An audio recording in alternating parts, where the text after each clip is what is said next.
17h46 retour sur le plateau de Yeewu Leen mbokk yi bu fekkee yéen a ngi ñuy doog a jot ñu ngi àndandoo ak yéen en direct depuis ce matin alors ñu jàll ci jóg job bëri ngeen ci di ñu yónnee seen ay CV tey nag dañuy wutal liggéey ñaar ñoo xamante ni kenn ki mu ngi tudd Cheikh Ahmad Bamba Diop ki ci topp mu ngi tudd Mbaye Ciss Kia. On démarre avec le CV de Diop Cheikh Ahmadou Bamba qui a eu sa licence 3 en gestion des entreprises au groupe Subdeco de Saint-Louis de 2012 à 2013. Pour ses expériences professionnelles, du 27 octobre au 27 novembre 2014, il a effectué un stage en opérateur Western Union à la CBAO de Saint-Louis. Du 2 juillet 2014 au 2 août 2014, il a effectué également un stage en comptabilité, recouvrement et dépenses à la recette perception municipale de Saint-Louis. 12 janvier 2012 au 12 octobre 2012, il a effectué un stage en gestion des entreprises à la Caisse de sécurité sociale de Saint-Louis. 2011-2012, il a été secrétaire comité d'organisation du bureau des étudiants à Subdeco. Et de 2006 à 2008, il a été membre du comité de rédaction du journal L'Œil du Technique au lycée technique André Pétavin de Saint-Louis. Pour contacter Cheikh Ahmad Bamba Diop, ce sera par mail à khadimbamba8829 toutcollé@gmail.com. Nous avons également le CV de Mbaye Ciss. Mbaye Ciss qui a eu en 2006 donc son diplôme de technicien en génie logiciel Dakar Sénégal, centre de technologie et d'ingénierie en informatique à l'école des sciences et des techniques de l'informatique. Pour ses formations, donc, il a suivi des cours de perfectionnement en 2014 en infographie, perfectionnement en base de données au centre de recherche et d'essai de Plateau. En 2014, toujours, il a fait une formation en marketing communication au centre de recherche et d'essai de Plateau, toujours. Et en 2013, il a une attestation de fin de formation, assemblage, maintenance PC Dakar Sénégal au centre de recherche et d'essai de Plateau de Dakar. Pour ses expériences professionnelles, 2003 à 2006, il a fait une maintenance bureautique informatique MBI Sénégal, maintenance et vente d'ordinateurs. Pour le poste occupé, il a été technico-commercial, formateur informatique. Pour les missions et tâches réalisées, il a fait de la prospection de marché, assistance et conseil client, vente d'ordinateurs et de consommables informatiques. 2003-2013, toujours, il a fait une maintenance bureautique informatique, maintenance et vente d'ordinateurs. Pour le poste occupé, il a été responsable de formation informatique, mission et tâches réalisées, initiation, formation et perfectionnement de secrétaire en informatique bureautique. De 2013 à nos jours, MBI Technologie, toujours maintenance bureautique informatique, maintenance d'ordinateurs et travaux de graphisme. Et il a occupé donc comme poste, il a fait assemblage, installation de PC, conception de flyers, de logos, de cartes de visite, formateur. Pour contacter Monsieur Mbaye Ciss, ce sera par mail à sixfreecisco@gmail.com. L'offre d'emploi qu'on a publiée hier, donc on vous la propose aujourd'hui. C'est toujours cette société de la place qui est à la recherche d'agents de nettoyage, donc âgés de 25 à 35 ans, avec au moins 1 an d'expérience. Si vous avez le profil, envoyez toujours appelez toujours plutôt au 33 820 82 19 ou au 77 249 58 07. Voilà, je pense que dina baax parce que démb ay xale yu jigéen ñoo bàbbeeku ñëw ci télé bi foog ñun ñooy joxe liggéey boobu noonu mais c'est pas nous qui donnons ce travail ñun on sert juste d'intermédiaire entre ñi koy wut ak ñi koy joxe. mën ngeen a woote ci numéro boobu noonu affiché léegi ci écran bi te kii yaa joxe ko bu ko defee ngeen dem directement foofu ba noppi ñaar ñii dañ ñoo contacter muy Cheikh Bamba ak Mbaye Ciss pour ñu wutal leen liggéey li ñu mën rek mooy joxe seen ay CV ku leen soxla contacter leen directement on leur souhaite bonne chance Bakku Jóg Job mooy. soxla bu teew ay nelaw faj. bonne chance donc pour ñu koy wut et on retrouve tout de suite Kiara bu leen fàtte ni damay jaay Youssou Ndour n'est-ce pas Youssou Ndour bi maa ngi koy jaayee 25000 ah donc pour yéen ñi bëgg ma jaay leen Youssou Ndour n'hésitez pas jënd si leen ko fii ci télévision Futur Média 25000 donc laay jaayee Youssou Ndour alors Kiara nee nañu actuellement hashtag bi ñu gën a utiliser mooy Charlie waaye mot bi Kiara gën a utiliser ku ko xam non le mot le plus utilisé par Kiara les dans l'émission. Ouais. Ça, je suis curieuse. Alors. Non. Je sais pas. Stéréotype. Ah oui, Selon un sondage qui vient de sortir, le mot le plus utilisé par Kiara, c'est stéréotype. Je vais plus l'utiliser, Bilal, je promets. Je vais arrêter. Demain, Morlen, mot bi Alfi di gën a utilisé. Après, je vous dirai mot bi Bijou di gën a utilisé. Mado, je après sais. Mado, ainsi de suite. Tenez-vous bien, comme dit Mado. Alfi dit tout le temps, il faut que ça soit ferme et dur. Si toi tu parles de fermeté tous les matins. Qui a nous fatigue tout le temps ak enfin. Ou d'accord. Voilà, ak donc. Et toi? Man maa ngi ci Xam nga dafa géwéle Bijou? Bijou, c'est elle quoi? m'énerve. Moi aussi je t'aime. Elle m'énerve. Bon, Ouais, stéréotype. je t'aime moi non plus. Le Je mot vais le plus plus- utilisé par Je ne vais plus Kiara. l'utiliser, je promets. C'est vrai que je l'utilisais souvent Voilà. pour la rubrique, parce qu'on parle aussi de ça. Mais tu as entendu quelle jolie voix que j'ai juste pour toi, pas cher ce matin. Merci. C'est une jolie voix de radio. Jolie. Baat bi dafa Disons, je dee ndax sais, ngelaw en li. tout cas, belle C'est la coupe de poussière, cheveux, hein. Il y a C'est beaucoup la de poussière poussière. Oui. actuellement. C'est parce que je fais beaucoup la fête ce week-end. J'étais au concert samedi au Grand Théâtre. C'est vrai. Voilà. Ouais. D'accord. Carlo. Tu sais, Carlo. Voilà. Non, je C'était rigole. magnifique. Voilà. En tout cas, ça fait plaisir de retrouver ma copine Mado. Tu nous as manqué, Mado. Ouais. Mado. Mais maintenant, je ne vais plus parler. Donc. Donc, en tout cas, je salue les téléspectateurs et tout le monde sur le plateau. L'essentiel est que tu es là ce matin et que les téléspectateurs te voient. Voilà. Je suis contente. Donc, diversité culturelle ce matin. Pas vraiment diversité culturelle, mais métissage culturel. Métissage plutôt. culturel, Ouais. c'est ça. Mhm. Je vais aujourd'hui vous présenter une couple artistique assez intéressante. Stéréotype. Voilà, parce que quand même, on a parlé justement d'un monde interconnecté. Et dans ce monde interconnecté, un mouvement, les gens se rencontrent. Et de Tout à ces fait. rencontres, on peut voir qu'il naissent des choses quand même intéressantes, comme des projets culturels et de musique. Aujourd'hui, je vais vous Et tu arrêtes présenter... de taper sur la table. La Mais tu voix sais est que déjà nous, rauque. les Italiens, on a besoin de gesticuler. Donc, quand C'est le même... stéréotype. Non, c'est pas un stéréotype, ça c'est la réalité.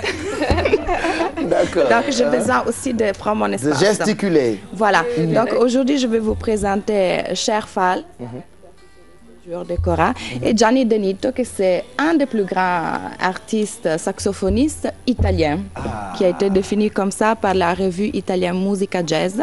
Et donc, je pense qu'on peut Moi, j'ai lancer... entendu parler de lui, mais je ne l'ai jamais vu. Il a déjà joué ici avec quand même des artistes sénégalais, Yoron Ndiaye, entre autres Souleymane Faye, que j'adore. Et donc, on peut lancer avec Pape Samb les reportages et après, je vais vous raconter un peu de leur histoire. D'accord. Et puis, j'aurai une petite surprise pour le public qui nous suit. Super, on regarde.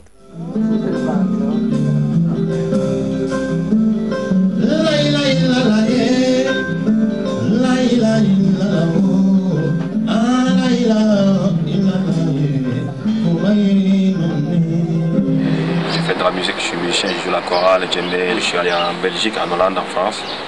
Et je suis fini en Italie, et j'ai joué là-bas et puis je suis resté là-bas.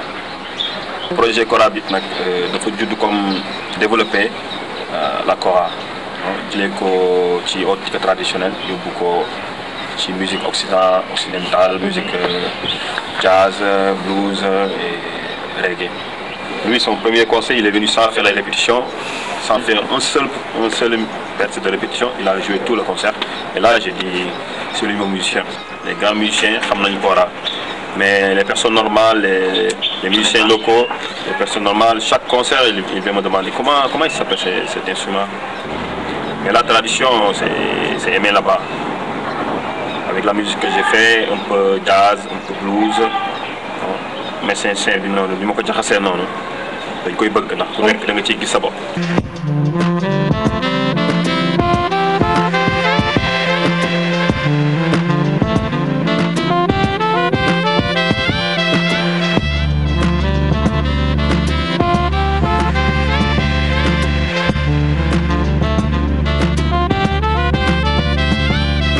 maa ngi tudd Gianni, je viens de l'Italie. Je suis saxophoniste. Il y a 2 ans que je voyage beaucoup en Inde, en Chine, dans les États-Unis. Au Sénégal, la première fois était en 2012, décembre, pour la semaine de coopération entre l'Italie et le Sénégal. Waouh! Sénégal, c'est le pays de la musique. Musique toujours dans les rues, dans les taxis, dans les maisons. Les artistes sont bien connus ici. Il y a beaucoup de concerts. Waouh! Cher, tu as trouvé une femme pour ton amie sénégalaise? Lui, il est capable de trouver lui là, il a les capacités. Tu as trouvé? Pas encore. Tu voudrais? Ouais. Merci beaucoup.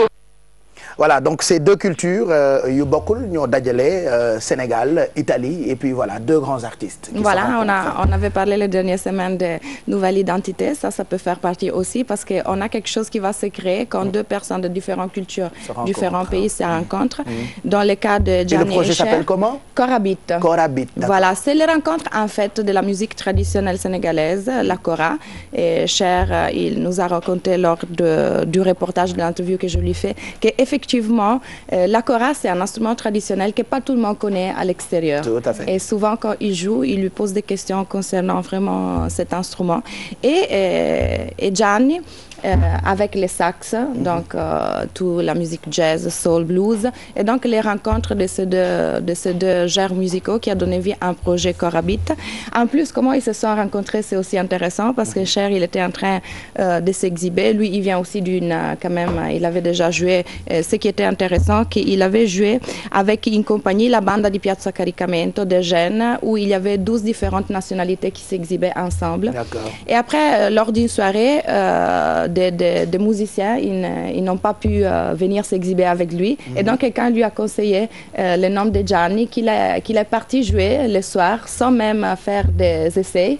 Et le feeling s'est tellement passé qu'après, ils ont décidé de continuer ensemble. Ils ont joué dans des grands festivals italiens, Torino Jazz Festival, Piccolo Teatro Milan, Tarantelle Power, Festival Jazz Altro, donc dans beaucoup de festivals très importants. Gianni, on l'a dit, il a été nommé par la revue de jazz Musica Jazz, l'un des plus grands saxophonistes italiens. Et il est venu la première fois en 2012 ici au Sénégal. Il faut le dire aussi que son dernier CD, il est sorti le 19 décembre. Et le premier, il était sorti déjà avec Universal. Donc, pour vous dire que c'est vraiment un artiste renommé. Il est très connu. Et ce qui est intéressant de son histoire, c'est les choix de vie qu'il a fait. Parce qu'il a décidé aujourd'hui de voyager, de rencontrer les artistes du monde. Donc, il part un peu partout dans le monde. Il a dit Australie, Chine, Népal, Sénégal. Et avec cette vision de rencontrer les artistes locaux, jouer avec eux pour rencontrer justement les cultures. Parce que lui-même, il a dit que la musique, c'est en fait un langage universel. On trouve cette langage commune au-delà des diversités culturelles qui peut unir les gens. Et il m'a parlé aussi de devenir artiste sensible. Et ce que j'ai aimé de son histoire, c'est qu'aujourd'hui, souvent, les sociétés, disons, isolent un peu les gens et ils nous disent que c'est pas vraiment, comment dire, pratique, penser et rêver, de réaliser ses propres rêves, ses propres projets. Et donc, lui, quand même, il a trouvé le courage d'investir dans le culturel, l'artistique. Ce n'est pas évident, ce n'est pas facile. Et il a trouvé ce courage. Je pense que c'est un message positif pour les gens, donc de croire dans ses propres rêves, d'essayer de rencontrer des gens, de voyager, de créer quelque chose de nouveau. Donc, et ça nous fait quand même plaisir de savoir qu'il vit ce que nous prônons dans cette rubrique parmi nous. Voilà, les métissages, voilà. Et puis après, pour les gens qui veulent le voir en concert, il sera au MAS le vendredi et au Just For You le samedi. Ou bien vous pouvez voir son site internet giannidenito.com. J'ouvre une petite parenthèse parce que quand même la rubrique parmi nous qui fait rencontrer des gens et le fait que je suis italienne, donc il m'irait quand même au Sénégal. On a aujourd'hui aussi un journaliste de la RAI, voilà, Davide Calimani, qui est venu, qui est en train de nous suivre. Donc quand même ça fait plaisir aussi que la télévision italienne, c'est ça? C'est une des plus grandes télé italiennes quand même. Et ça fait plaisir aussi de voir quel type de rencontre, même nous ici, on crée avec la TFM. Donc ça fait plaisir. Et maintenant, je dirais que j'ai une petite surprise pour les gens. Pourquoi pas... Ils vont s'exhiber ici? Oui, ils vont. D'accord. Tu as gâté ma surprise. C'est pas grave. Je lance ma petite surprise pour le public et pour vous sur le plateau. Voilà, je rappelle que c'est dans le cadre de leur projet Corabit. Donc ils vont s'exhiber tout de suite. Oui. N'est-ce pas? Pour le public. Super.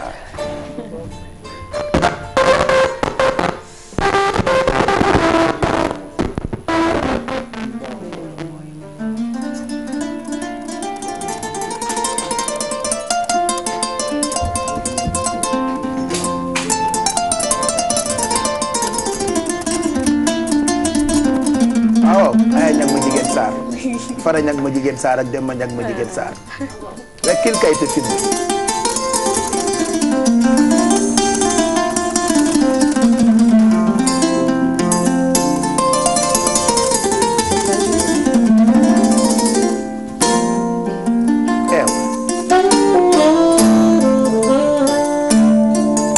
loolu mbiib la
loolu sama catu west la ak sama montre mooy feeñ waaw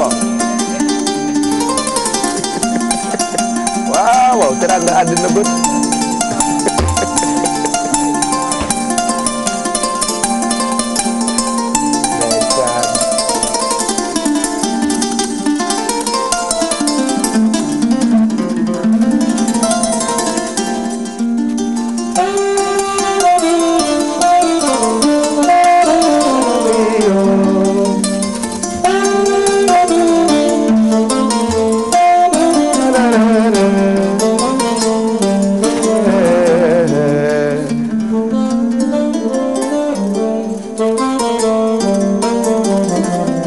bravo.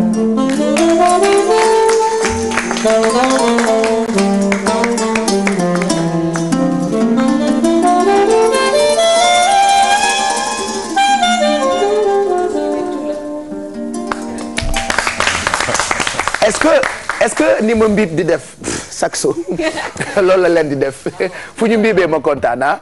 Ils seront au Just, n'est-ce pas? Et ça sera voilà au Must le vendredi et le samedi ça sera au Just for You, mais il y aura que Gianni parce que Cher il doit retourner en Italie, son deuxième pays.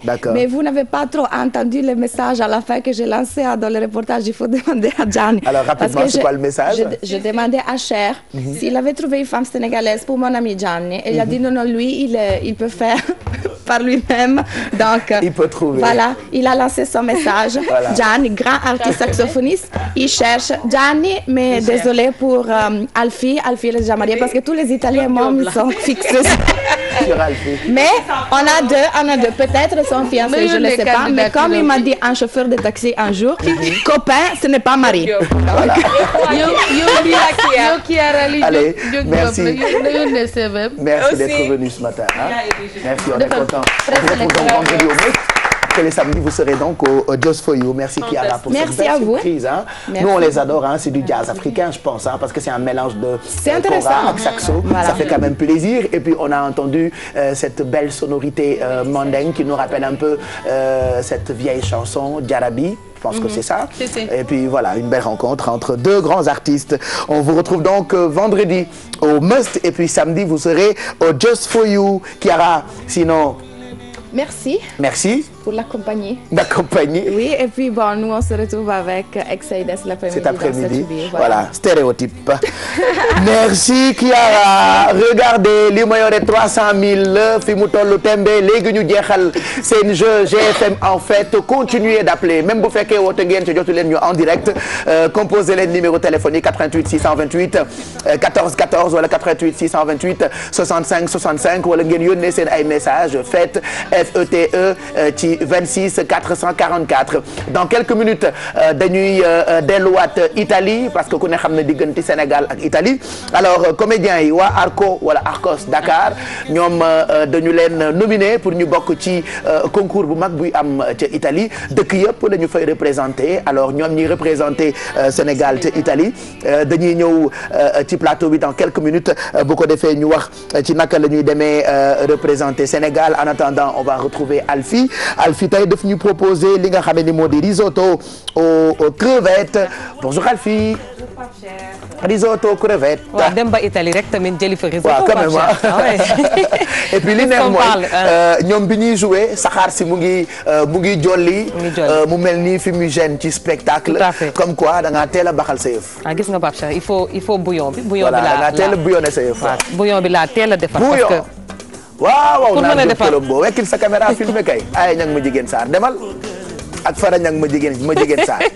ak Demba Ñang ma jigéen Sarr Naar Diop Colombo Tafsir Xayaar. waaw. filmé ba mu neex. waaw donc Pape Cheikh pour ñëw ci risotto bi. waaw. 3 choses pour mën a réussir ce risotto. bi ñu taalee gannaaw bi ñu taalee gaz bi teg sunu benn poêle ak sunu benn casserole. donc sunu bouillon bi dañ ko njëkk defar maanaam dañu jël tey bouillon yu ñu am ci grande surface yi rek. moom la ñu def ci ndox bu tàng. mais de préférence Pape Cheikh pour mën a récupérer ay chitu boppu jën ak ay boppu crevette yi nga xamante ni en général bu ñu ko sàndee dafay yàq poubelle yi yooyu yëpp mën nañ ko toggaat Pape Cheikh. mooy reste yi quoi. mooy reste yi ay deru jën. ay yaxu jën wala boppu jën. bopp crevette yooyu yëpp nga toggaat ko ci sa poêle. et puis dañu bëgg boppu jën ci ceeb. bëgg boppu jën. waaw ñoom dañ koy wiccax. dañ koy séntu. waaw dañuy génne yuqu bi dañ koy séntu waaw. léegi yooyu yëpp Pape Cheikh soo ko jëlee sa casserole def ci sa tomate farcie. toggaat ko def ci sa xorom def ci sa poobar def ci laaj ak soble. doole ci tuuti crème fraîche. soo ko seggee mën na la jox bouillon bu neex. boo xamante ni mën na la permettre nga defar sa ay risotto. wala nga defar sa ay bouillon soit ñu am bouillon de volaille. wala ñu def ko ak légume wala ñu def ko ak bouillon de poisson bi nga xamante moom la ñu andi tey. donc dañuy teg sunu casserole Pape Cheikh. def tuuti dawlin huile d'olive. huile d'olive nga koy toggee. waaw huile d'olive risotto dama ci dégg ceeb mbaa dafa mel ni mbaxal. mooy mbaxalu tubaab. si on peut dire. ok donc Pape Cheikh dañuy njëkkee ci soble bi ma daggat léegi ak tuuti persil. d'accord. donc moom laay njëkkee ci fond wu casserole bi. donc yëngal directement avant même soble bi di doore wala muy coloré. soxlawul ñu koy bàyyi muy coloré ba ëpp. ñu jël ceeb bi nga xam spécial risotto. soo xoolee dafa mel ni ceeb bi dañ ko sebet ba pare wowal ko. donc am na ceeb boo xamante ni peut-être mën nañu ko toggee risotto. waaw bii moom ceeb bi moom risotto moo ko yëkkati. parce que dafa mel ni ci grande surface yi lay jaayee. ci grande surface yi lay jaayee. d'accord da ngay laajte ceebu risotto. waaw boo demee xool rek ceebu risotto rek. c'est marqué waaw yomb na xam. ceebu dijj la. donc dañuy jël ceeb bi rek xool luñ fi am ci kii bi rek nombre animatrice yi ñu fi am Pape Cheikh ñu jël nombre ngëp laa mën a wax boobu def ci biir. ku ne ngëp ça suffit. donc et puis da nga mel ni kuy saaf ceeb bi c'est ça. waaw dañ koy saaf donc ceeb bi ak soble bi moom laa def ci biir poêle bi donc jikko ko saaf. d'accord. donc day mel ni mbaxal rek mais bon bii mbaxal bokkul ak mbaxal bi ñun bi ñuy faral di def. ok. donc ma pressé ci ñaari doomu laaj mu réew aussi goût bi ginnaaw soble bi ak persil bi donc nii la ñuy bàyyee ceeb bi mu xaw a jàpp tuuti ak dëwlin bi Pape Cheikh maanaam ba mu mel ni lu xaw a translucide mën naa dolliwaat tuuti dëwlin. d'accord. donc jël casserole beneen poêle bi nga xamante ni deuxième feu bi moo nekk ni ma changé donc di yëngal bala ceeb bi di jàpp donc bii tam ma defaat tuuti huile d'olive. donc safa yeeg ceeb bi yëpp ngay jaxase ah. c'est ça xam nga ceeb bi ni nga ko gisee nii. amagul benn safa. bouillon bi dafa saf ba pare. donc plus ceeb bi ngay togg da ngay jël sa kuddu luus rek. di tànk ci ñeex bi rek Pape Cheikh. di def ci ceeb bi. déggal li su ñeex bi demee ba évaporé wu. nga jëlaat ñeex bi loo ko defaree ay say bopp jën ak sa yu baax. waaw yu baax yooyu rek ngay jël def ko. def ci sa bouillon yi ba mu saf. maanaam ñeex bi la ñuy sàppali pas ceeb bi. pas ceeb bi ok ñeex bi la ñuy safal ñeex bi la ñuy safal. d'accord. donc sunu crevettes yi nga xamante ne mooy accompagner sunu risotto Pape Cheikh. donc moom la ñuy sauté rek. yenn yi dañ ko daggat yeneen ñaari ñu bàyyi ko noonu pour décoration bi. voilà donc après tu sautes tes crevettes. waaw on fait sauter les crevettes et lii dafa mel ni comme sóoru ceeb. ndoxu sóor li ñuy sóoree. voilà bu ñu ko tayee ba pare ah. waaw ok moom lay nduróo. ok donc ñu def tuuti bouillon moom it ci biir. mais bii boo koy defar soxla lu ngeen di def comme ni ngeen di ñamee jël nii def sa loxo nii. ñamal Pape Cheikh. bii nii. ñamal ñam moom dañ koy ñam moom Pape Cheikh. xam nga. saf na. donc ñu def ko ba. saf na ci crevette yi. el fi saf na.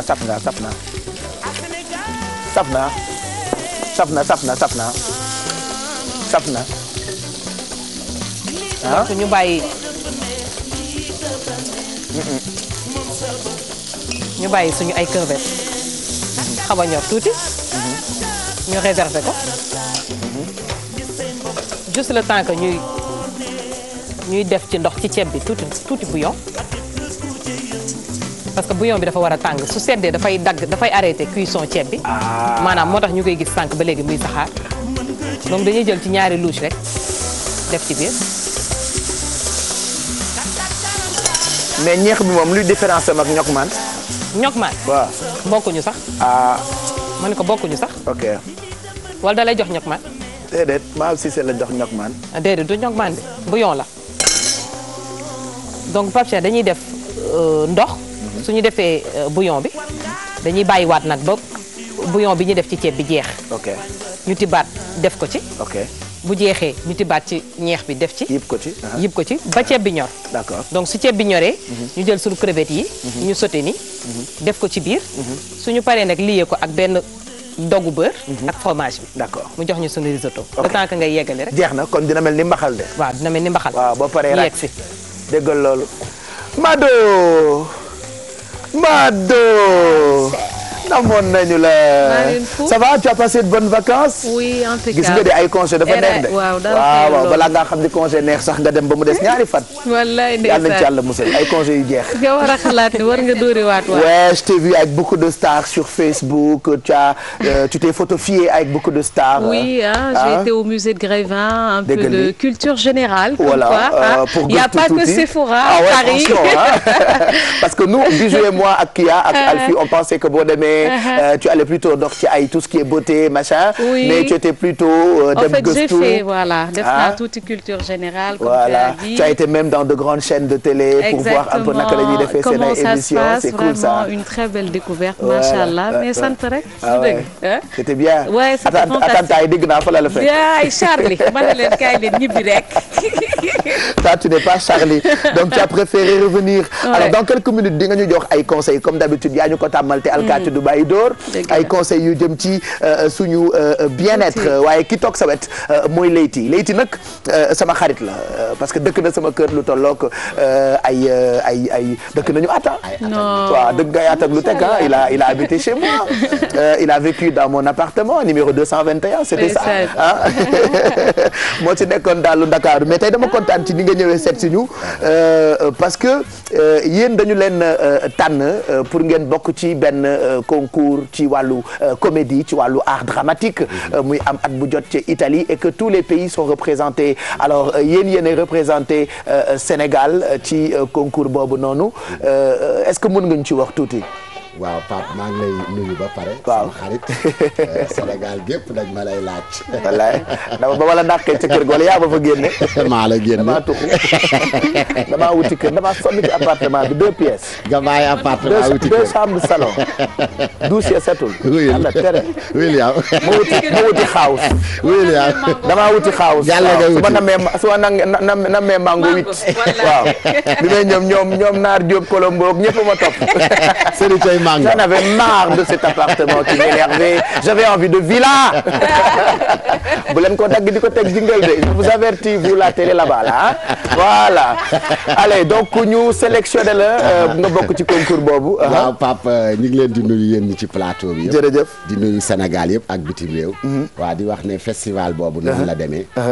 festival bi mi ngi nekk ci benn espace bu tudd Teresa Pomodoro. Teresa Pomodoro fondation bu fi kii aara toogoon ba tey nee na nag foofu soo ko nekkee Teresa Pomodoro parce que foofu y a pas le stéréotype. waa Kiara moom xam na leen bu baax donc loolu mooy fondation bi. fondation bi benn théâtre la. ñoom dañuy organiser chaque année. chaque 2 ans. dañuy xool spectacle yi gën a baax ci Europe. ci Afrique ñu sélectionné leen. très bien. spectacle yi les meilleurs spectacles yi gën a baax. ñu sélectionné leen. spectacle yooyu daje def concours. ca Pomodoro. boo leen demee ban langue ngeen di defee. Pomodoro rek la ñuy laaj. on avait fait une création au mois de juin. ndax li tax ñu bokk ci. mooy ñun dañu nekk en partenariat ak Mandiaye Ndiaye bu yor takku liggéey association takku liggéey. donc au mois de juin dañu demoon Italie def fa tournée dans 7 villes lañ demoon jouer. mois de juin passé juin juillet. mooy bi nga jógee festivalu Cannes c'est ça. parce qu'il faut rappeler que demoon na festival de Cannes quand même c'était l'un des rares Sénégalais. c'est vrai la demoon voilà ci festival de Cannes. ànd ak kilifa kër gi. voilà Youssou Kane waaw moom laay jaay sax fan yii 25 000 laa koy jaay. c'était magnifique. c'est bien c'est vrai que souvent duñu xam suñu yenn artistes yi ñuy def ci mag pour représenter drapeau bu Sénégal il faut nga jege leen.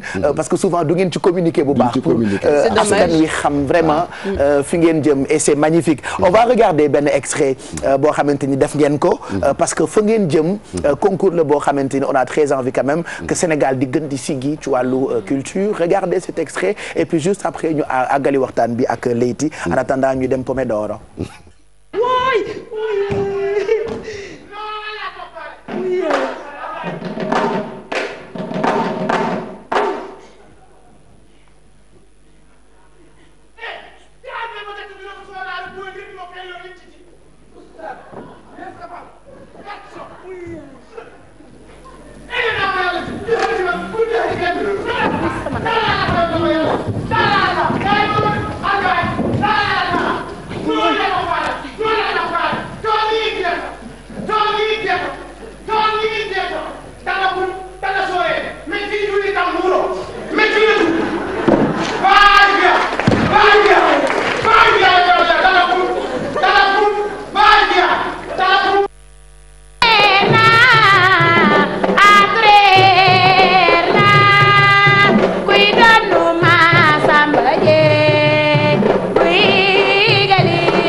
donc comme ni ngeen ko gisee noonu spectacle bu ngeen defoon Italie loolu am na solo. yóbbu culture Sénégal feneen. spectacle bi yéen a ngi tekki li ngeen di def ci italien d'ailleurs. waaw voilà création bi ñu ngi ko defoon au mois de juin. mu tudd Opéra Lamb. d'accord ndeysaan ñu àndoon ci ak Mandiaye Ndiaye. yàlla def 4 jours. avant ñuy dem mu génn àdduna. ouh là là kon jotul dem. donc tey partenariat bi. mais comme da ngeen di def théâtre mën ngeen yóbbu néew bi Italie. mu seetaan après ngeen indi ko denc ko. non dinañ ko fa rendre hommage parce que festival bi. ñoom dinañ ko fa rendre hommage ci biir festival bi. dañu ubbi benn pàcc uniquement. yow bu ñu waroon def yeewul France nga dee rek.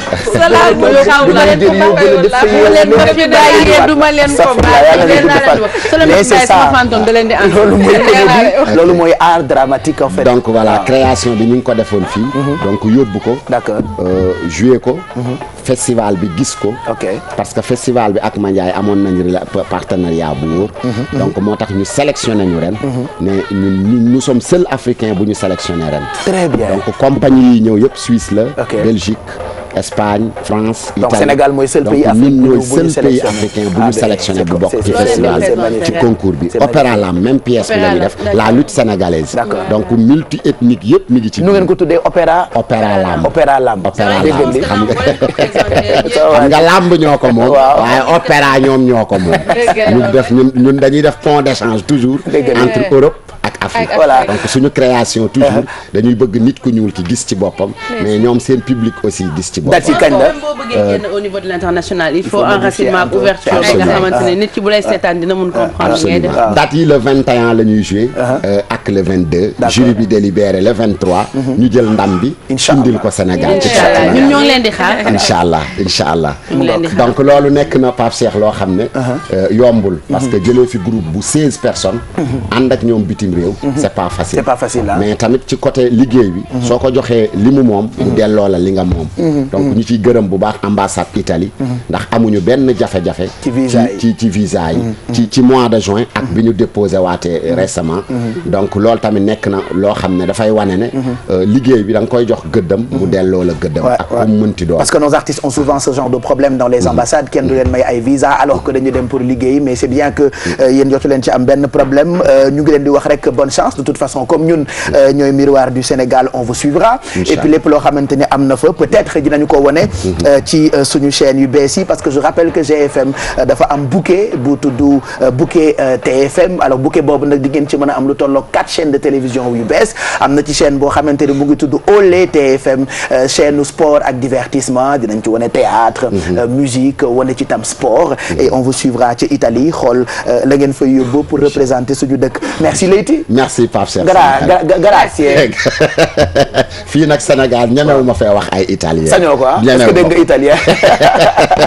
allez merci bonne chance ba léegi ñu ngi la koy laaj ngay rek merci Leyti alors on va enchaîner tout de suite ak Bijok Mondam pour parler de li ñu tuddee tendance monde tendance world am na ay affaires yoo xamante ni créateurs yu mag yi souvent dañu koy xewal muy xew ca bitim réew yenn saa yi quand tu vois certaines personnes mettre ça tu te dis ñii dañoo war a dof mais bon comme yëfi dof la on va parler d'eux tey lan ak lan la ñuy waxtaanee ci loolu. alors Pape Cheikh tey dañuy commencer par Golden Globe benn cérémonie boo xamante ne depuis bàyyi ma gis sama fiche 1944 ñu ngi koy organiser au niveau des États-Unis pour récompenser le meilleur du cinéma que ce soit nit yi ci nekk ci biir di liggéey wala film yi nga xamante ne ñoo dàq ci année bi donc chaque année tamit dafay nekk benn genre défilé parce que tapis rouge dafay am et créateurs yi dañuy sawar pour defaral artistes yi ñu invité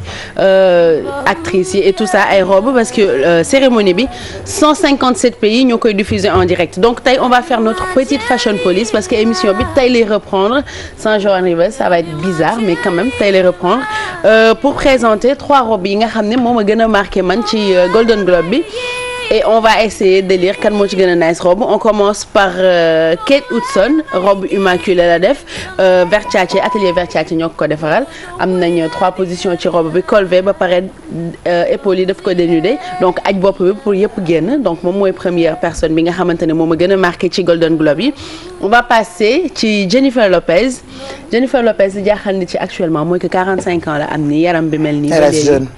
elle reste jeune personne ne comprend et je pense que loolu la bëgg a wane parce que tout le temps dañ ko doon laaj bu egg ses 45 ans et se sent jolie maintenant ou pas nee na léegi la gën a sentir ne dafa rafet que bi mu nekkee jeune donc daf ñu indil robe boo xam ne décolleté XXL plus fente XXL.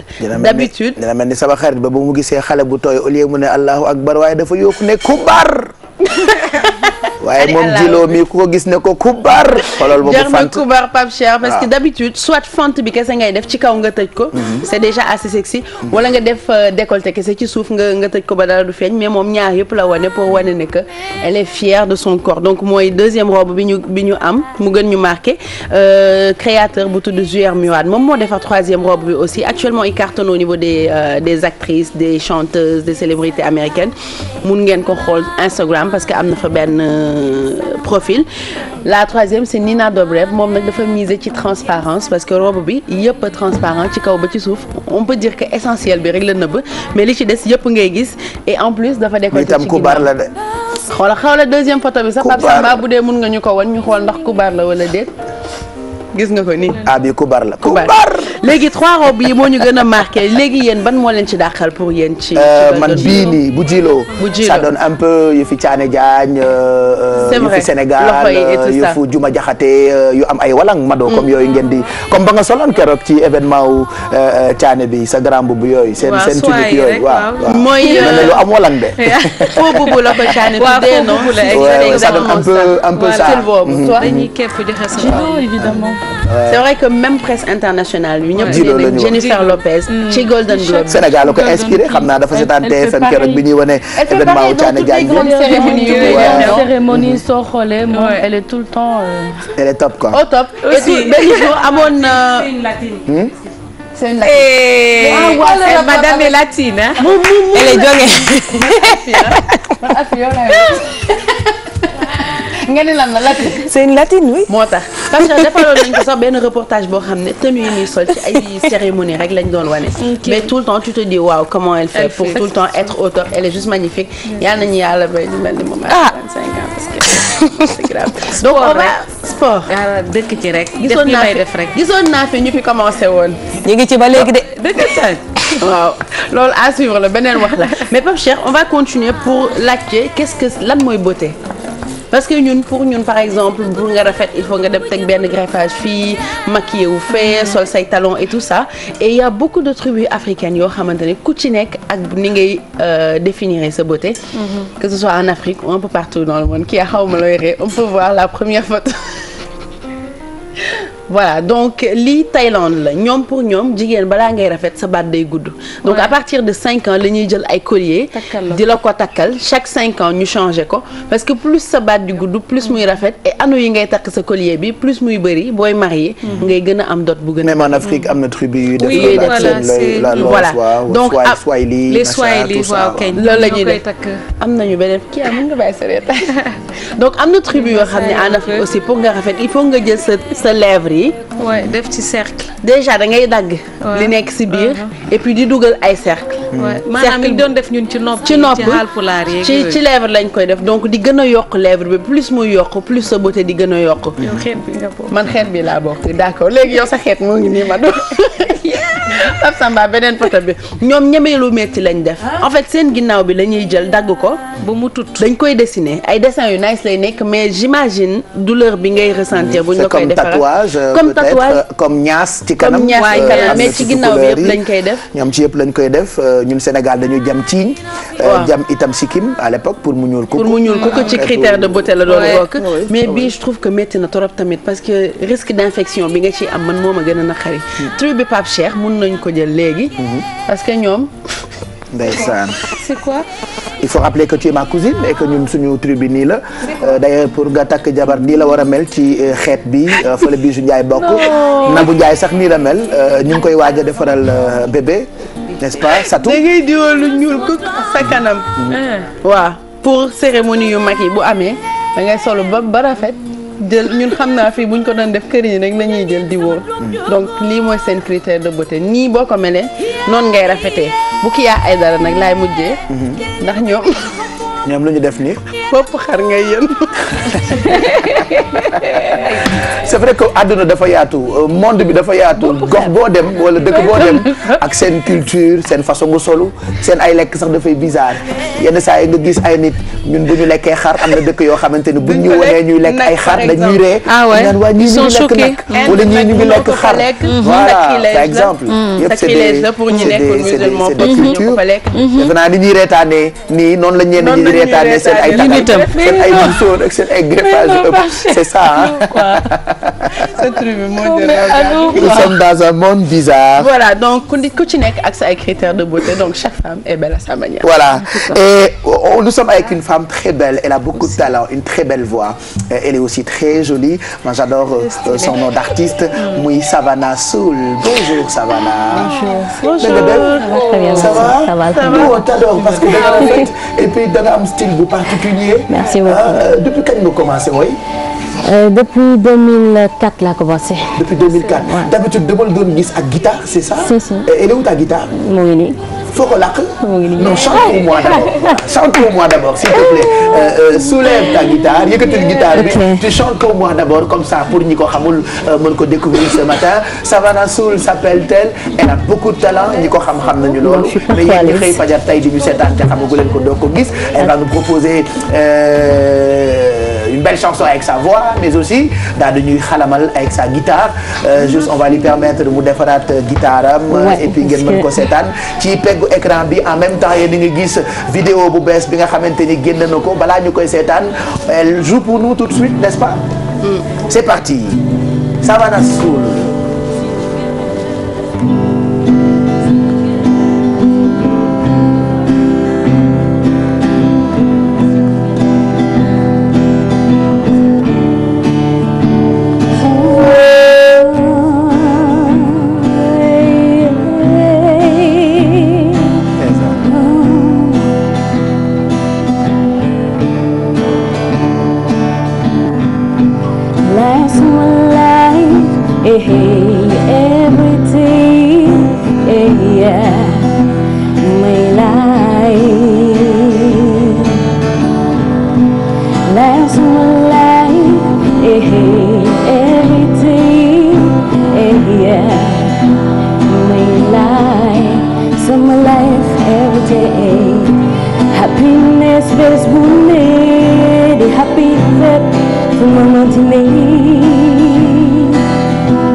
Est-ce que d'accord ngeen ak man ne elle a une belle voix?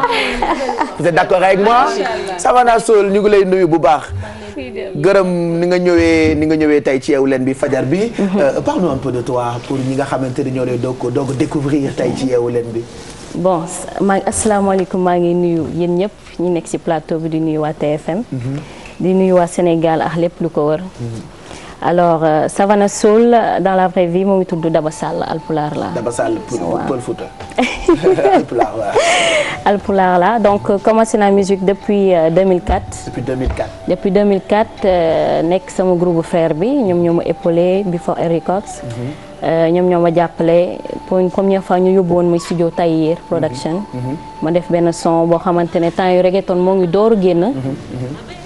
alors ma def son reggaeton bi moo ngi tuddoon da ngay mën a toog loolu yàgg na trop. après ci la ànd ak ñoom di soox tu vois di jóg ak daanu di def ay tournée scolaire di ànd ak Carlo D aussi. loolu aussi jàppale na ma trop sama promo. di ma koy remercier au passage. bi ñu jógee ci loolu man ci laa génne ci groupe bi. parce que c'était un groupe de rap. D'accord. ma génn pour jàng guitare.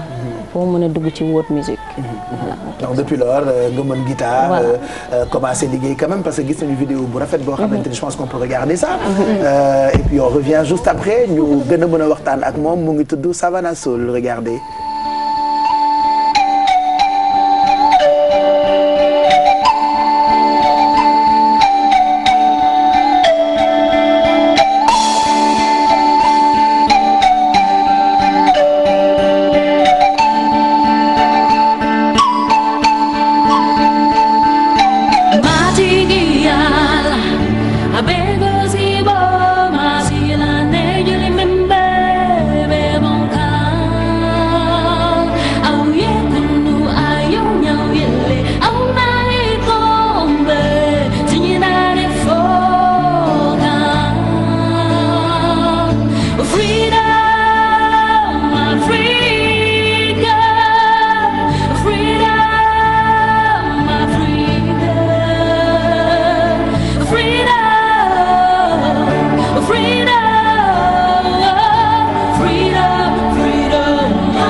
Freedom Africa la tuddee la ko tuddee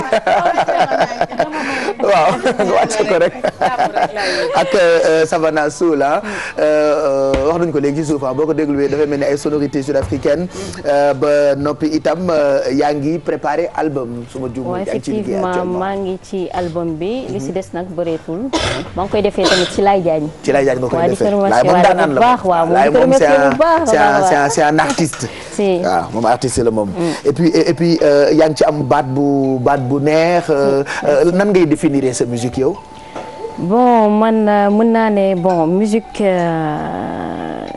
li may def daal mën naa ne c'est international. d'accord du mbalax du jazz du acoustique man daal maa ngi fépp amul noo koy mën a tuddee quoi. amul nu ma ko mën maa ngi def musique daal. d'accord est-ce que dinañ ko sentir ci album bi bëri na ay sonorités yoo xamante ni. si bëri na ay sonorités dina am diversité nag. d'accord dina am diversité bu baax. d'accord voilà donc Savannah Soul avant nga ñu proposer beneen titre ñu ngi préparé àndandoo ak Mamadou Mouhamed Ndiaye ci revue de presse bi on en profite juste pour nuyu suñu xarit yi nga xam ne ñu ngi ñuy seetaan depuis ce matin en souhaitant bon anniversaire à tous les natif de ce jour bokk na ci Cissé bu commercial fii la nekk ci Futur Média alors Cissé ñu ngi lay souhaiter un bon anniversaire c'est de la part de Soxnam Madame Cissé Adja nag moo fi jaar di souhaiter un bon anniversaire à Cissé moom mu ngi nekk service commercial bu Futur Média ñu ngi koy ñaanal bu baax moom tam suñu xarit la ma ko waxoon barki démb yóbbu woo dara sa kër loo am joxe nga ko lii laa ko bàkkee barki démb ca concert ba donc Cissé tous tes collègues ñu ngi lay souhaiter un bon anniversaire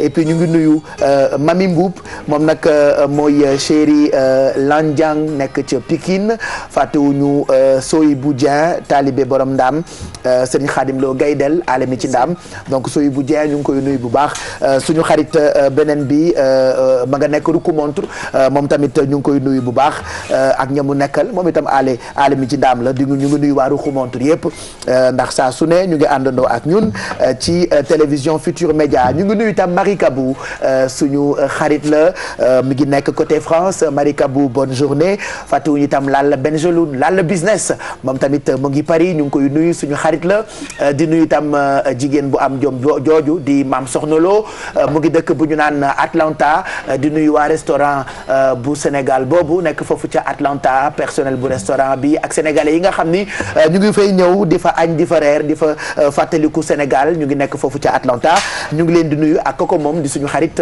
Maam Soxna Lo am na itam ñeneen ñoo xam ne dañ leen di nuyu bijou ñu yónnee seen ay bataaxal. Rayana Pape Cheikh démb daf ma wooye disait que dafay bis waa yeewu leen bi parce que tous les jours daf ñuy seetaan depuis Gabon je pense et ñun ñoo koy wéetali tout le temps donc nous aussi on t'aime comme ni nga ñu bëggee et on est heureux di la kontaan loolu chaque matin. voilà fàttewuñu tam Wërsëg Fall moom tam caméraman la pendant que Alfi di xóoyal yëfam yaa ngi xóoyal yaa ngi yëngal da ngay xóoyal wala yëngal la ok Alfi ngi yëngal c'est vrai que risotto bi dafa xaw a mel ni mbaxal mel na ni ceeb bu tooy de ndax fi mu toll boo toggee sa mbaxal ak sa ceeb bu tooy après nii nga koy ràcce li defe naa law bi bu ko gis kontaan ñoom aram wañ bu ñu gisee lii kontaan waaw gis nga ko noonu ñu koy defee ak ñoom Henriette ak ñoom gogo wañ law bi nii la ñuy defee seen ay mbaxal gis nga dañu koy jël après sotti ko ràcc ko waaw te yow apparemment loolu ngay def da nga bëgg mu sedd pour ñu mën ko lekk non waaw xam nga fromage bi ak beurre bi laa doon lié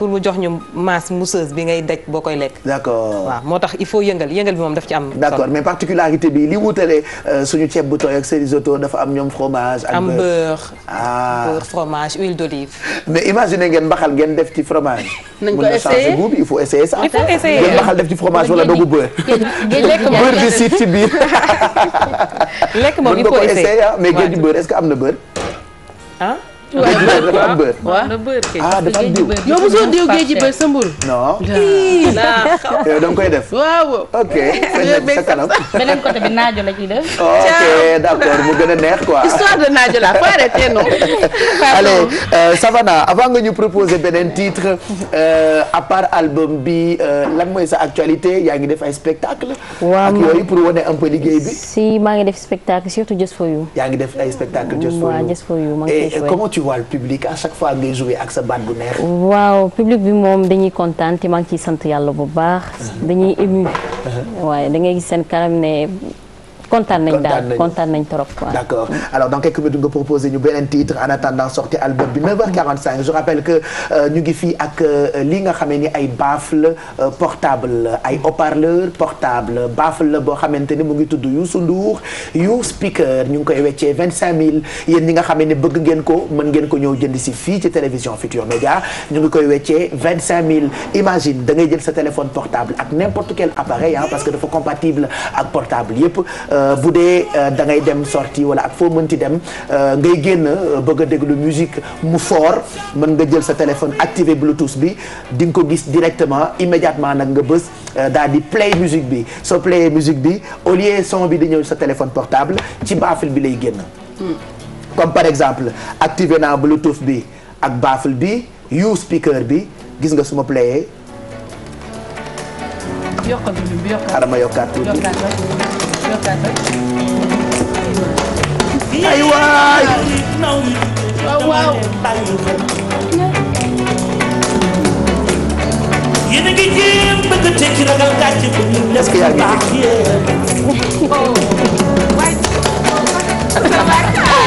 non xaaral ma teg ko fële.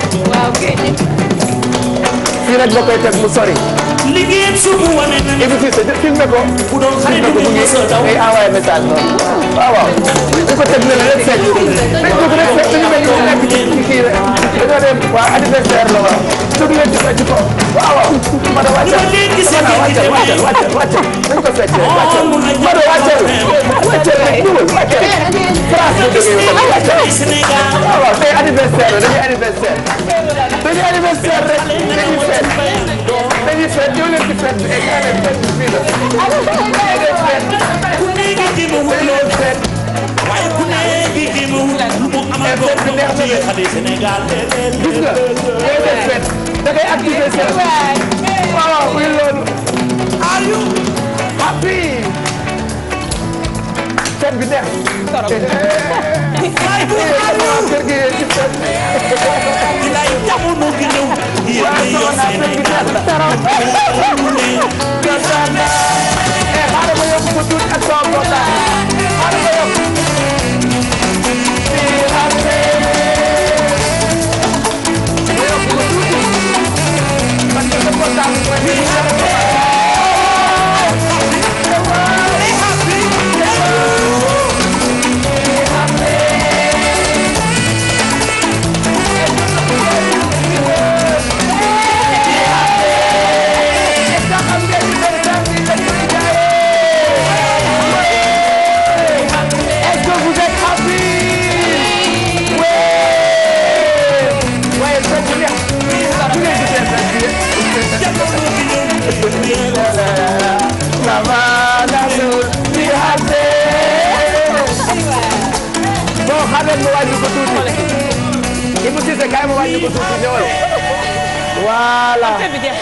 Voilà.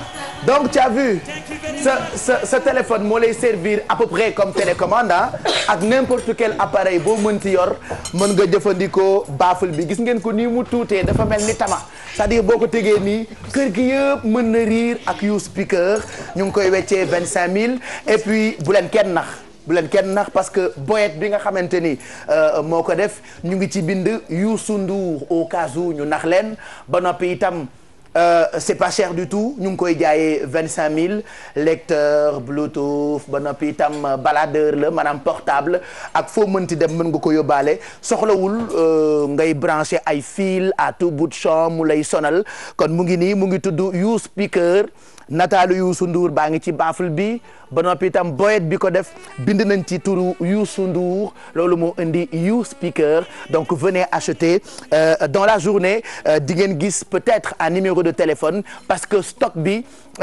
bëriwul liñ ci am bëriwul quelques personnes rek ñoo ko mën a am bëgg nañu ngeen nekk ñi ko njëkk a am moom mi nga xamante ni moo di baffle bi di You Speaker disponible actuellement sur télévision Futur Média et on retrouve tout de suite Mamadou Mohamed Ndiaye pour la revue de presse Mahmoud. Mahrouj. oui Pape. na nga def waay. maa ngi nii rek. oui man balaa maa dee muy ñàngal oui Pape yow yeewu fajar yow rek yaa koy def ñun ñëpp a yeewu fajar pendant que tu es dans RFM matin pour xalaas revue de presse et tout ce qui s'ensuit là nous on est là à la télé pour yeewu leen ah oui franchement. waaw mais wuy ma. waaw waxal. ku nekk ci li nga nekk nga xam Pape man li ma nekk laa xam. li nga ne dafa diis. ci li nga ne dafa diis. li ma nekk. gann sax kay. ñun de ñu ngi diis le lool waaye yenn wuñu dara. wuy ma. yenn wuñu dara mbay. Pape waaw. Alfi lu muy togg. Alfi de dee na risotto lay defar waaye mel na ni mbaxal bu tooy de. gis nga booy toll monument renaissance. waaw xetu laaj gi moo lay accueillir. Mohamed est-ce que mën ngaa dem balaa ngaa wax lu ëpp. li muy togg laaj gaa ngi ëbbale ci kër gi rap. est-ce que mën ngaa commencer revue de presse balaa ngay wax lu ëpp. Kia. Rokhaya. yaa wuyul. oui. ay dara ba ma ñu dem.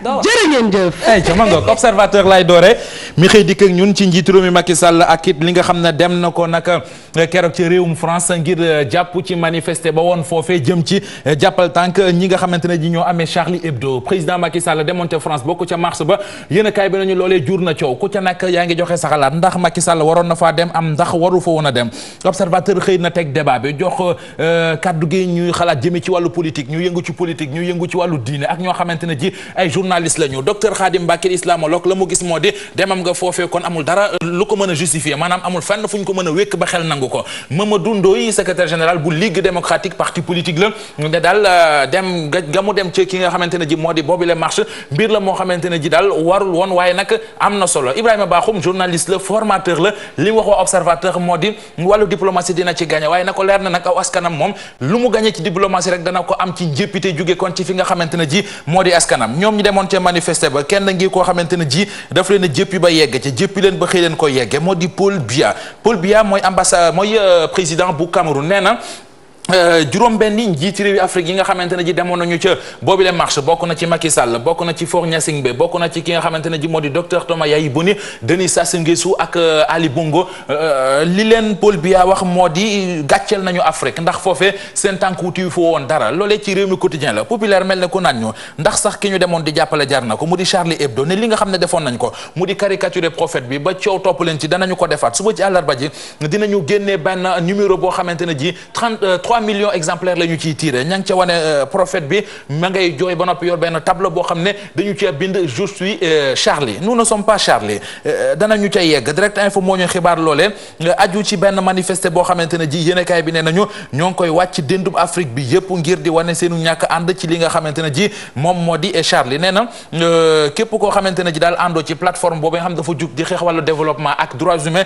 ñoo bëgg a amal ab dox ajjuma 24 janvier 2015 ci Afrique gi yëpp Ndakaaru réew mu nekk ñu def ko ngir wane ne ànduñu ci li nga xamante ne ji loolee la Charlie def keneen a ngi ko ci àndul xëy na ko wax te moom de ci wàllu caricature lay yëngu mu di Odia kenn du ko laajteeti nee na je ne suis pas Charlie moo ko wax enquête dina kay xëy defub enquête jëmee ci wàllu caricature ak ni mu mel ci Sénégal li ñu seetlu mooy yëf yi mi ngi sukkuraat ci gàttal daal métier la moo xamante ne tey ku ci nekk mën ngaa sàkki pexe ndax dundul ci réewum Sénégal enquête dem na ci ak gëstu bu yaa bu mu ci def du ma def dara dul dem ci le témoin mi di que ñun ci lu aju ci front patriotique défense de la république yi nga xam ne yéenekaay bi ne nañu dañuy delloo buum ca boy ga ci weeru février danañu amal ab marche ngir jébaane nguuru Macky Sall ak ni ñuy doxee waaye te ñi nga xam ne dañ leen a denc ci kaso bi te defuñu dara ñu daal leen di génne yéenekaay bi nañu dogal boobee kon moom la ñu jël ngir defante ak gaay Walf Fadjri ne ko defante ba kay lii lañ ca wax mu di lan ñoom opposition bi nañu Macky Sall daa tële deful dindiwul mënul dóorul fayiwul ba tax na indil nañ ko benn slogan benn opération bu tudd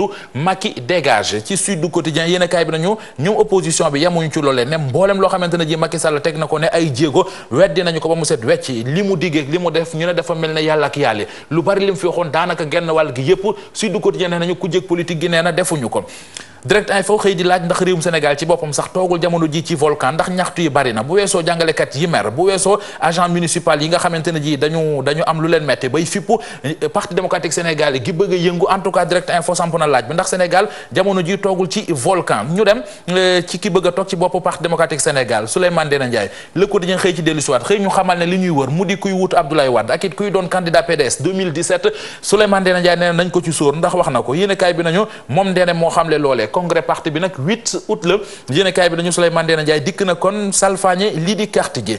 Sori Kaba mooy directeur des Sénégalais de l'extérieur Libération nee na kaala ci nan mooy fa ñu ko fal lu ko neex la fa nekkee Sori Kaba yéenekaay bi nañu benn mooy day def tuddu tàggoo parce que doomu Sénégal bi ñu jàpp ca Gambie ñaar la woon kenn ki di Dodo Touré bañ ko jàppee moom mii la mu waxoon mooy waa ji du sénégalais fàtte ne Dodo Touré moo ko gën a doon sénégalais ndax Tëngéej gii la juddoo yemu ca am na lu xew ca fi nga xam ne moo di Burkina Faso Sori Kaba dem ci RTS toog ne day wax Mankeur Ndiaye yéen kaay bi nañu moo jël téléphone woo ko ne ko bul génn ci télé ba di wax am nay convention yoo xam ne ay maanaam projet immobilier la ngir sénégalais extérieurs yi Souleymane Jules Diop moo ko waroon a signé moom Sori Kaba mi moo ko signé yéen kaay bi dañu nag tojaanga ya muy def ci ministère affaires étrangères ma ngay bëgg a bari Sadio Mané fan la toll waa sport jox nañu xibaar bi nee nañu gaynde gi fekki na gaynde yi ci Al Jadida ca Maroc mi ngi tàggatu kii nii moo ko ab kinésithérapeute la ñoom ñoo doon tàggatu na ko démb stade nañu ñi nga xamante ne ji ñoo amee Sadio Mané yore ko nee nañu suba ci ginnaawaat suba ci àjjuma ji la ñuy wax ndax Sadio Mané dina mën a kon football ci Coupe d'Afrique bi am ndax du ca mën a football wàllu lamb ak sunu lamb mi ñëw ñun ci xibaar buy neex amateurs yi bokk na ci liñ doon waxtaane mu di combat Modou Lo ak Bombardier combat ba Subatel mi koy tëgg taxawal na ko démb kon la ñu signé li nga xamante ne ji moo di Bombardier dama bëgg mu jox ma couronne bi loolee Modou Lo moo ko wax lii la ko Bombardier tontu nee na sama combat diggam ak Bombardier sénégalais yi ñoo ko soxla kon am nañu comme l'observateur nañu ànd kon ñu xooli ko xale bu jigéen bi ci ñi daan seetaan jamonoy koor gi wal fajiri war nañ koo xàmmee moo ca nekkoon Mapus observateur nañu moom Mapus moomu nekkoon ci théâtre Tan Bombe am na jëkkër mais Pape li tax ñu xëy ko bind ci journal bi moo di jàppal nee nañu jëkkër ji juróomi million la ko jox may gu njëkk benn 4x4 ak jaaro jama Pape. waaw yàlla na ko yàlla ful yàlla na ko jikk ñu ngi koy féliciter su fekkee loolu dëgg la ñu ngi koy féliciter voilà jigéen bu ne mérité nga lu ëpp jama sax parce qu'elles sont de l'or man je suis bien servi tous les matins voici mes ladies. voilà Alfi pare na ak suñu mbaxalu tubaab.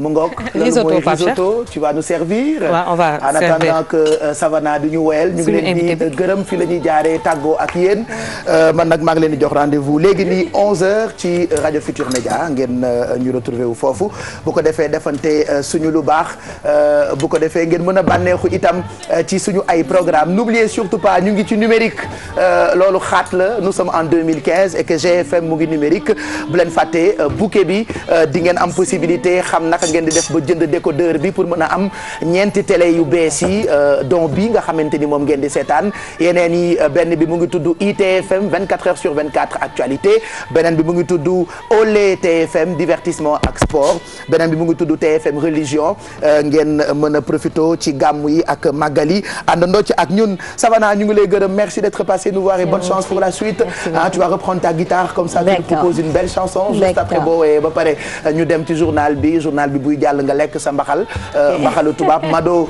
kontaan nañu ci gisaat la après tes vacances tu es revenu en force demain on te retrouve ci Yeewu Leen bi pour des trucs et des astuces Ndeye Bijou yow tamit ba suba pour d'autres folies sinon Kia Aidara jeudi prochain demain tu ne seras pas là mais jeudi on te retrouve Alfie Ricardo toi aussi merci demain on te retrouve pour la cuisine toute l'équipe de production ñu ngi leen di gërëm dirigé par Mao Cissé Papa Nar Diop moo nekkoon ci pegg bële merci et bienvenue dans Yeewu Leen on vous souhaite une très bonne journée on se quitte ak Savana Soul qui nous propose une belle chanson avec sa guitare et sa belle voix cultivez la joie et bon mardi à tous.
biir Freedom boobu Savannah Soul.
Sur les antennes de la télévision Futur Média. Mesdames, Messieurs, bonjour et bienvenue dans cette édition. La Cour suprême va se prononcer aujourd'hui sur l'affaire Sidya Bayos après la requête de ses avocats contre la mesure d'expulsion. La juridiction suprême va dire si oui ou non l'opposant gambien sera expulsé. Détenu dans un premier temps au commissariat central de Dakar, le jeune opposant a été transféré au commissariat du port où il a entamé une grève de la faim. Procès de Karim Wade.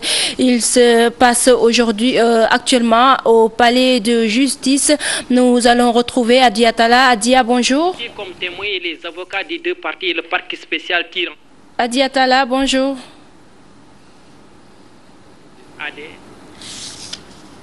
Adia, vous m'entendez? Adia Talla, bonjour. Et les activités des dites sociétés. Adia Talla en direct du palais de justice. Adia, bonjour. Adia Talla que nous allons retrouver avant la fin de cette édition. 3 années de règne, 3 années d'échec. Le Front patriotique pour la défense de la République qualifie ainsi le régime de Macky Sall. En 2015, la dette est projetée à 4 109 milliards, soit 50% du PIB contre 43% en 2012, informe la coalition. Ses membres exigent une nouvelle gouvernance basée sur la transparence. Le Front était en conférence de presse ce lundi, compte rendu Maïmouna Ndiaye et à la caméra Thierno Laurent Mendy. Réticence dans le dossier Casamance, dette publique importante, le Front patriotique pour la défense de la République exige que la lumière soit faite sur toutes ces affaires. Sur la Casamance, 32 ans après, on nous dit non, ne posez aucune question, on est en train de discuter. Jusqu'à quand? La dette intérieure, quant à elle, est montée à 1600 milliards de francs CFA. L'éducation, l'emploi, l'agriculture ne sont pas en reste. Pour la coalition, le gouvernement cherche la clé du démarrage. Une large gamme de matériel agricole et 300 forages pour les 5 ans à venir. Alors, les paysans attendent encore. Macky et son gouvernement n'ont aucune posture répondant au slogan de transparence. L'affaire de la mort de l'étudiant Bassirou Faye et le refus ostentatoire du président de la République de prendre des sanctions prouve à suffisance sa collusion avec les tutelles. Concernant l'OFNAC et l'affaire ArcelorMittal, le Front patriotique dit qu'il fera face au désordre. Il n'y a aucune sanction réelle qui est prévue pour ceux qui ne déposent pas de déclaration. D'ailleurs, la loi a été votée en avril. On a dit normalement on a 3 mois pour déposer. Personne n'a déposé, ou presque. 3 mois, ensuite il y a 3 mois après, disons, il y a 3 mois, disons, on peut à travers un huissier relancer. Il y a 3 mois pour la relance, 6 mois, il n'y a personne qui a pratiquement déposé. Donc il n'y a aucune sanction. C'est vraiment un leurre. Mamadou Diop, Decroix et compagnie n'ont pas manqué de fustiger le massacre perpétré au journal Charlie Hebdo. Par ailleurs, ils annoncent d'autres manifestations en masse dans les prochains jours. Maïmouna Ndiaye, merci. Le CS, syndicat autonome des enseignants du supérieur, poursuit sa série de manifestations. Le syndicat dénonce la loi réformant le statut des universités du Sénégal. Les enseignants estiment que cette loi leur fait perdre leur autonomie tout en donnant des pouvoirs exorbitants au ministre de l'enseignement supérieur. Le syndicat s'est dit déterminé à aller jusqu'au bout de son combat. Mbacké Amar, Younous Diatta. La loi cadre de réforme des instances de l'université votée depuis fin décembre sans l'aval des universités du Sénégal, Moustapha Sall du SAES dénonce une supercherie. L'université Gaston Berger de Saint-Louis et de l'université Assane Seck de Ziguinchor qui ont refusé, qui n'ont pas donné une autorisation parce qu'ils ont dit ils ont vu que la loi n'était pas dans la bonne direction, ils ont fait des amendements. Alors, l'université de Cheikh Anta Diop de Dakar n'a jamais examiner ce projet de loi. La preuve, on nous convoque demain avec parfois dans un cafouillage extrême pour qu'on puisse venir étudier le projet de loi cadre, une loi qui est déjà votée. Donc ça veut dire que vu l'autorisation des universités, on met au défi le ministre de nous montrer les PV, ça veut dire que c'est quelque chose c'est de la supercherie. Autre point de revendication du syndicat autonome de l'enseignement supérieur, la nomination des membres du conseil d'administration des universités. Vous avez un conseil d'administration qui gère l'université avec 20 membres dont 10 sont issus du monde socio-professionnel nommés par le ministre et ce conseil est compétent pour nommer des doyens. Jusqu'ici, nos doyens ont été élus. Ensuite, vous avez un conseil d'administration qui ne connaît pas l'université, qui adopte et qui est compétent à fermer ou ouvrir des filières académiques et pédagogiques et des structures. Le manque d'autonomie du conseil académique et l'omniprésence du ministère de l'enseignement supérieur constituent une autre pomme de discorde. Ce qui nous dérange, c'est que le ministère soit là. Le ministère de la tutelle, le ministère de la fonction publique et ensuite vous avez un conseil académique constitué par des universitaires et qui n'a aucun pouvoir, juste un pouvoir de consultatif. Donc ça veut dire qu'on est dans une université où, comme dans Olivier on le disait, s'il n'y a pas l'autonomie, on se posera la question de savoir qu'est-ce que ça signifie les libertés universitaires. Mbacké Amar, le ministre de l'enseignement supérieur Mary Teuw Niane sera en conférence de presse cet après-midi. C'est pour répondre aux enseignants du SAES. Procès de Karim Wade, je vous le disais tantôt, il se passe actuellement au palais de justice. Nous allons retrouver Adia Talla. Adia, bonjour. Désigné comme commissaire aux comptes des sociétés ADS. Adia Talla, bonjour. Adia Talla qui ne nous entend pas du tout. Nous y reviendrons peut-être avant la fin de cette édition. Les travaux pour la construction de l'arène nationale vont démarrer bientôt selon le ministre des Sports Matar Ba. Ce après un conseil interministériel sur la question. Pikine Dagounane, le site choisi, 24 milliards de francs CFA. La somme mise sur la table, les travaux vont durer 30 mois. Compte rendu d'Issaprera Martien. Bientôt, l'arène nationale va sortir de terre. Selon le ministre des Sports, les travaux vont démarrer incessamment, même si aucune date précise n'est encore avancée. Dans un avenir proche, parce que j'ai toujours déclaré qu'en 2015, normalement, les travaux de l'arène nationale devraient démarrer. Il y a des préalables, il faudrait sécuriser le site, il faudrait permettre en tout cas à la partie chinoise de disposer d'un terrain bien viabilisé pour effectivement démarrer le travail. D'un coût de 24 milliards de francs CFA, les travaux vont durer à peu près 30 mois. L'arène sera érigée sur le site de Pikine Dagoudane. L'arène se trouve à Pikine Nord, à Pikine Dagoudane. Donc ce n'est pas du tout une technopole ou autre chose, mais c'est à Pikine Dagoudane. Le projet initial, c'est à 24 milliards. Nous allons démarrer avec ça. Maintenant, tout projet peut connaître des évolutions. Les travaux, normalement, c'est 30 mois. Mais nous nous battons pour que qu'on ramène ça à 24 mois. L'arène sera construite par une société chinoise dans le cadre de la coopération sino-sénégalaise. La commission qui s'occupe des dommages des futurs déguerpis est déjà à pied d'œuvre. Et puis en sport, Sadio Mané s'est entraîné ce lundi à El Jadida. Maintenant, sa participation à la CAN reste à confirmer. Une décision est attendue ce vendredi. Nous allons à El Jadida, au Maroc, retrouver notre envoyé spécial Boubacar Kambeltian. Sadio Mané a repris les entraînements en sélection, mais il n'est toujours pas d'attaque pour la CAN. Le joueur de Southampton travaillait en solo avec le kiné de son club qui est venu avec lui à El Jadida. Il va être édifié sur son sort de participer ou non à la CAN vendredi prochain, veille du démarrage du tournoi. Ça va, ça s'améliore, ça progresse. Il fait des exercices qui n'engendrent pas de la douleur, donc tout ça c'est positif. Il faut avancer.